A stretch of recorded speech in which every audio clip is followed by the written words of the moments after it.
All of us need all of us to make it.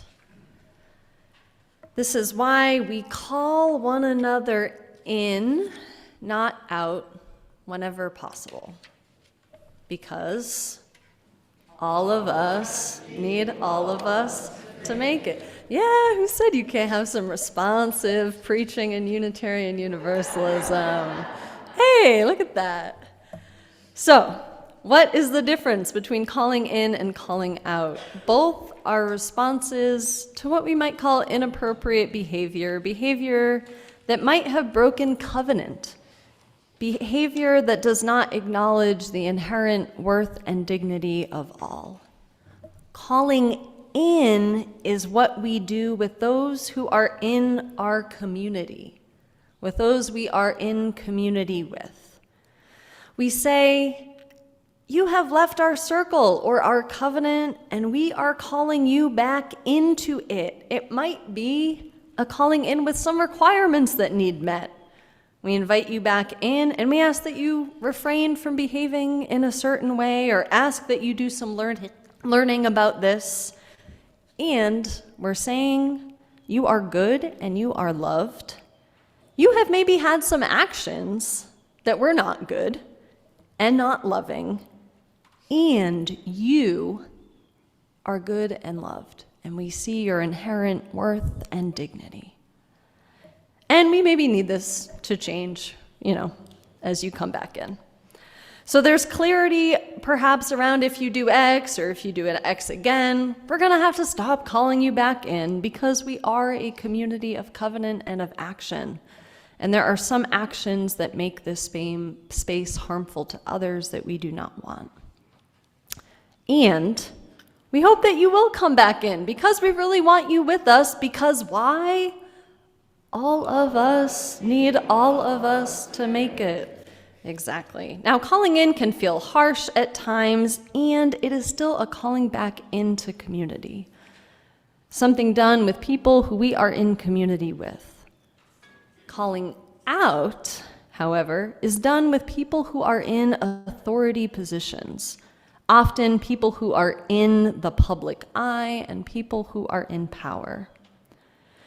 Culture and society at large has the right to hold people with power accountable for their actions and ask them to leave their role of power and public influence. We have seen this happen with the Me Too movement, the public calling out of people in positions of power and authority that occurred, and also the calling in and boundaries that it helpfully called us to draw in our communities.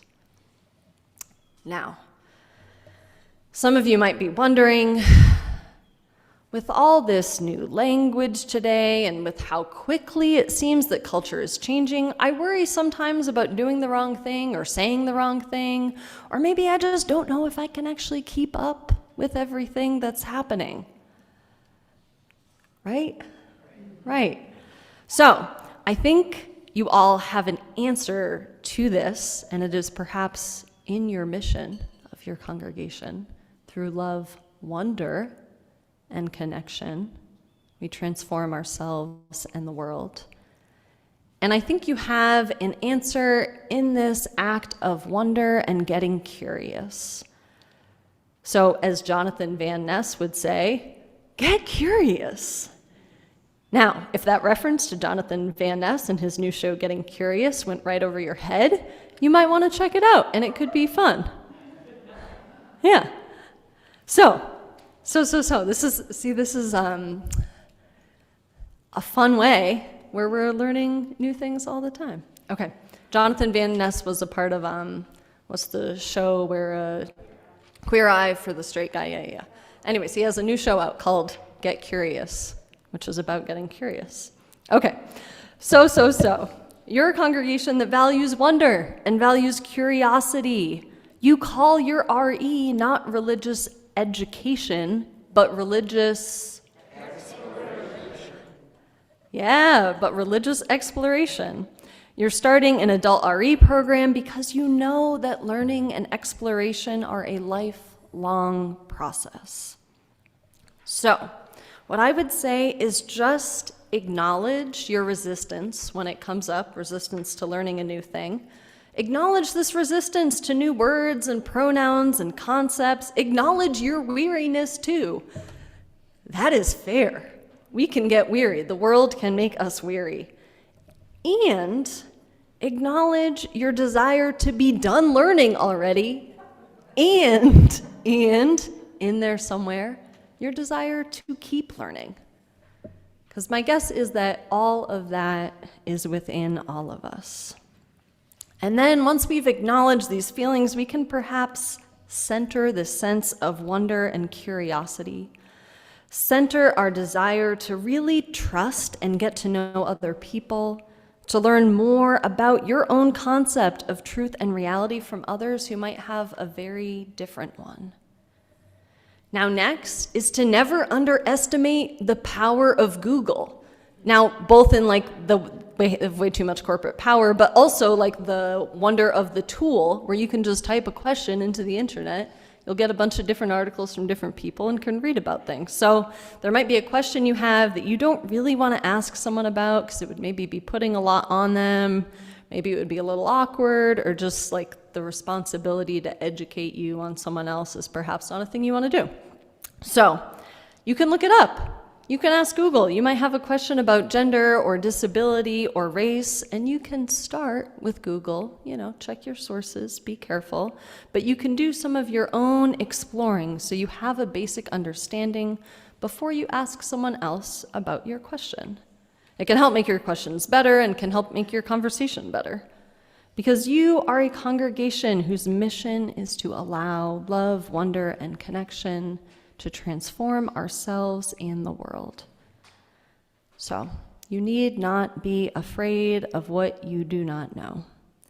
The path to exploring is bound to transform you in some pretty wonderful and miraculous ways. Now, I was so thrilled that a few weeks ago at our question box sermon, someone asked why folks have been saying their pronouns during service. Someone pointed out that, hey, because this was done, but it was never really explained, I sort of felt like I should know why people do this, but I don't, and I wanted to ask the question, but I wasn't sure. And I was so grateful for this question. It taught me that I and we all need to do better at saying, again, why we do what we do. And it also highlighted how important it is that we have space where we can all come to ask questions, to be curious with one another so we can learn from one another. Right? You all did this so well. I wasn't here, but I heard about it when you were voting on the 8th principle. There was education, and the group who got together to get this 8th principle passed called every single person, or tried at least, every single person, so that everyone had the chance to ask their questions, to be heard, and to learn something new about why the congregation was exploring the 8th principle. What a wonderful process, making space for questions and conversation and curiosity. Because it allows us to learn, and it helps us to remember that we're good and that we're loved, and that here in Unitarian Universalism, we are never done exploring and growing and learning. And this is where the magic can really happen. We do it together. We bring one another in, because all of us need all of us to make it. Now, I can't not talk about Universalist theology like once a month, and it's probably been a month, so here we go. The practice of calling in is particularly important in Universalist theology because our Universalism tells us that all of us are saved.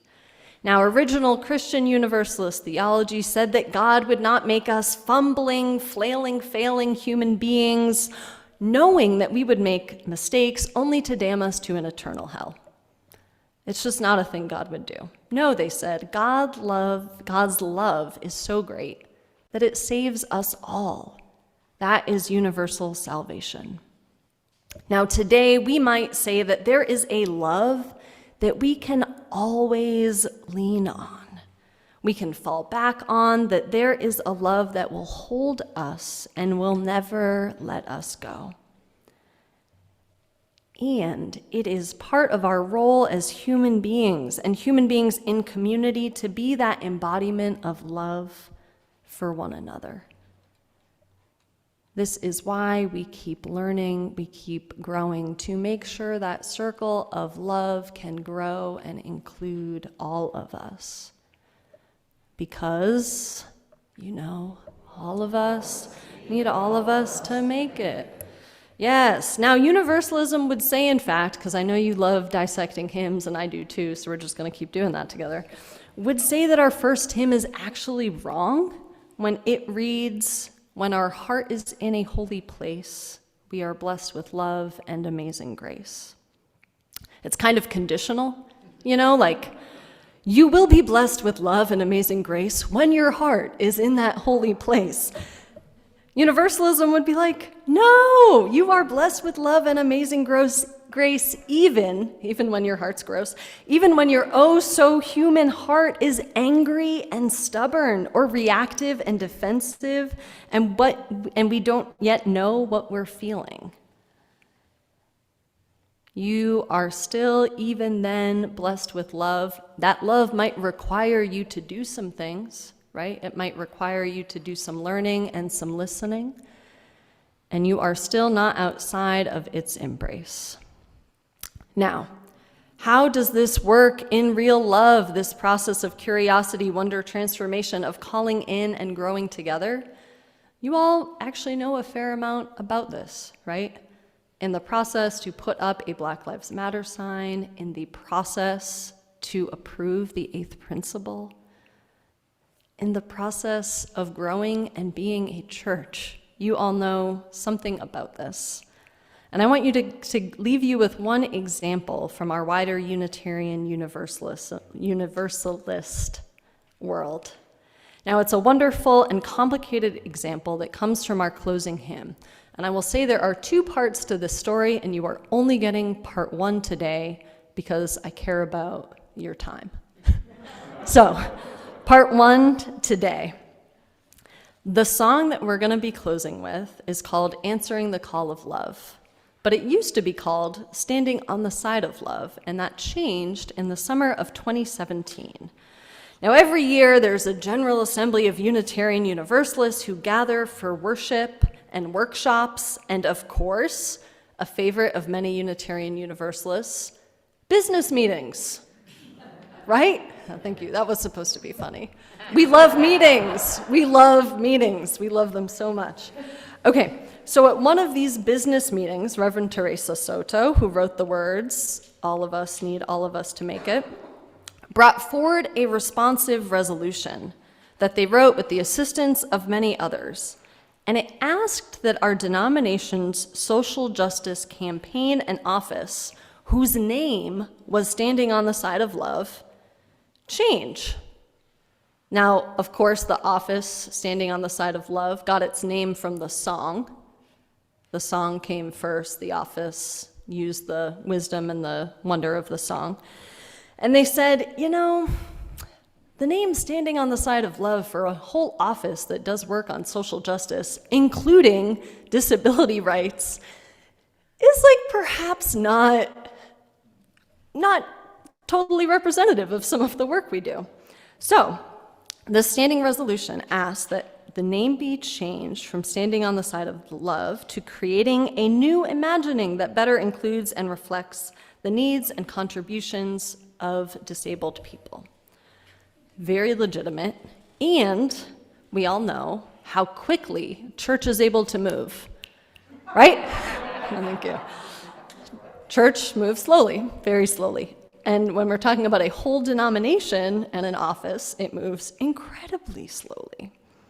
So they knew that this request would take committee meetings for the changes to be made, and the person who wrote this song, who the office was named after, was also in these conversations and listening and learning and being curious and growing. And through conversations with Teresa and others, the name of the song was changed. So at that very General Assembly, the composer of the song announced that the name was being changed, and he said that he found that the words he changed them to were actually more theologically meaningful than the previous one, standing on the side of love to answering the call of love. It's a little more theologically deep. We can do that on a whole nother sermon. Okay.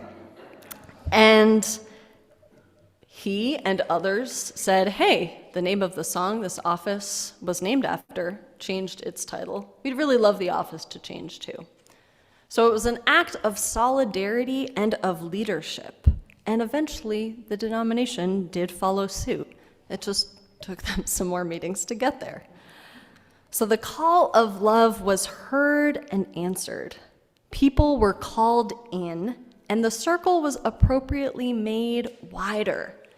And what we have is a song that's actually even better than it was before, because through the process of it, we learned, and we really were able to proclaim that all of us need all of us to make it. So, love is calling us all into curiosity and wonder and learning and growth. Let's answer. Amen. May it be so, and may we make it so.